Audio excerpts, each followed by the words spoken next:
오늘 국민주권개혁회의는 국민의당과 통합을 선언합니다. 개혁 세력을 하나로 모아 나라를 위기에서 구하고 새로운 나라, 위대한 대한민국을 건설하기 위해서입니다. 국민주권개혁회의와 국민의당이 바로 새로운 국가 대개혁의 중심입니다. 정권교체를 이루고 위대한 대한민국을 건설할 주역입니다. 우리 함께 진정한 정권교체와 위대한 대한민국 건설의 주역이 됩시다. 반드시 승리합시다. 자, 이 내용에 이제 본인이 들어가서 경선할 사람들을 얘기를 했어요. 네, 그렇습니다. 바로 안철수, 천정배, 정운찬 모두 손을 잡고 저녁에 있는 삶을 실현하자 이렇게 얘기를 했습니다. 자, 오늘의 이 손학규 의장의 이 국민의당 통합 과연 이제 좀 돌파구를 마련할 수 있는 계기가 될까요?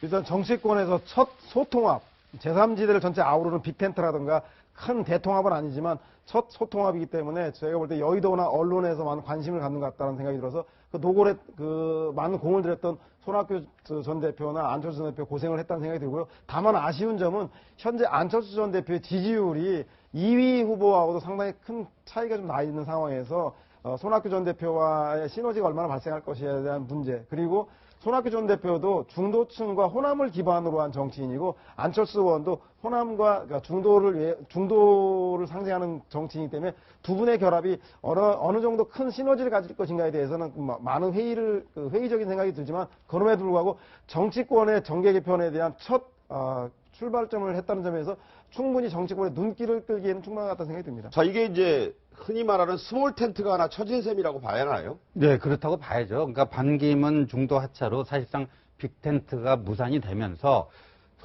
손학규 의장에게는 뭐 유일한 선택지였던 것 같아요. 저거 이외에는 뭐 다른 선택이 있기 힘들고요. 국민의당밖에 갈 데가 없었다. 네, 그리고 예고편이 너무 많이 나왔어요. 네. 예고편이 무슨 조건으로 뭐 이름을 바꾸는 조건으로 아니면 뭐 당대당 통합 형식으로 뭐 그러다가 예고편이 너무 나왔기 때문에 네. 더 뜸들이면요 그냥 오히려 김 빠집니다. 그러니까 오늘 정도가 그냥 적당한 시점이었던 것 같습니다.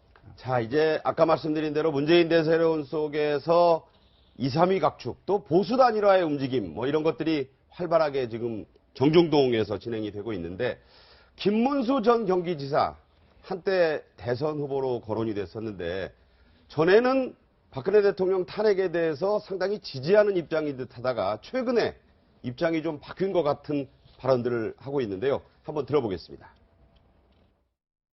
저는 태극기 집회에 나가서 이렇게 여러분들이 진지하게 우리 대통령 탄핵 기각을 이야기하는데 저는 박근혜 대통령과 국회의원을 같이 쭉 했습니다.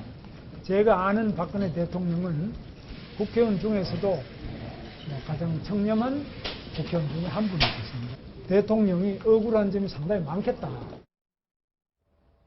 자, 이분이 작년에만 해도 저렇게는 얘기하지 않았는데 그걸 저희가 한번 짚어보겠습니다. 자, 작년 11월 21일 라디오 인터뷰에서 이렇게 얘기했었죠. 네, 탄핵을 바로 앞두고 이런 얘기를 했습니다. 대통령은 여러 가지 법률적 문제가 있을 때 탄핵에 의해서 사퇴할 수 있다. 그 길을 가야 한다라고 하면서 대통령이 물러나야 한다고 주장을 했습니다. 그런데 이제 어제 방금 들으신 대로 이제 제가 아는 박 대통령은 국회의원 중 가장 청렴한 분 중에 하나. 탄핵은 기각돼야 한다. 저는 좀 이상하게 본 게요, 이 변호사님. 예. 왜 여기서 갑자기 국회의원 중 하나 이 얘기가 나왔을까요? 글쎄요, 뭐 처음 시작이 국회의원 시작을 같이 했다 뭐 이런 앞에 워딩도 있었는데 저는 김문수 전 경기지사의 이 변신을 정말 이렇게 받아들이기가 쉽지가 않아요. 굉장히 좀 현실감이 없어 보여요. 이렇게 저렇게 확 변신하는 게 이전에 김문수 지사가 보여줬던 그런 결기라든가 아니면은 그야말로 제도권 밖에 있던 그 정치인이 이제 제도권 안에 들어와서 뭐 경기지사 할 때도 평이 굉장히 좋았다고 그래요. 특히 공무원들이 좋아하는 지사였다라는 총평들이 있는데 하나 제가 이제 말씀드리고 싶은 거는 이제 직접 개인적으로 만났을 때는 참, 소탈하고 인간적인 면이 많은 분인데, 그러니까 원하는 게 도대체 뭔지, 새누리당의 대통령 후보로 볼 수도 있는데, 그런데도 저렇게, 저것이 이제는 소신이 된 건지, 신념이 된 건지, 도저히 납득이 안 가는 행보라서 저도 굉장히 당혹스럽습니다. 이런 사람들이 많을 것 같아요. 자, 이래서 이제 여러 비난이 있는데 하태경 바른정당 의원이 얘기를 했네요. 네, 그렇습니다. 오늘 아침 회의에서 한 얘기인데요. 직접 들어보시죠. 김문수 전 지사 정계 은퇴를 촉구합니다. 과거 민주투사였던 김문수 전 지사가 친박 간신들의 돌격대로 돌변했습니다. 2달 전까지만 해도 비리 불통 무능 대통령 탄핵되어야 된다고 했던 사람이 어제는 가장 청렴한 대통령 탄핵은 기각되어야 된다고 입장이 바뀌었습니다. 새누리당 대권 후보의 정신이 팔려서 수구부패 세력의 꼭두각시 노릇을 하고 있습니다. 네, 이런 날선 비판도 있지만 새누리당을 중심으로 또 친박계 의원들은 이런 얘기들을 또 하고 있습니다. 이인재 의원은요, 이렇게 얘기했습니다. 저는 그거 참 비겁한 행동이라고 생각해요. 대통령은 함께 잘 돼도 영광도 그리고 오욕도 함께 하는 거예요. 당과 함께. 그게 역사 아닙니까? 그 아들이 잘못됐다고 호적에서 파내면은 그게 아들이 아닙니까? 그렇게 한 것은 저는 우리 정당의 발전을 위해서 바람직한 일이 아니라고 생각합니다. 당당하지도 않고요.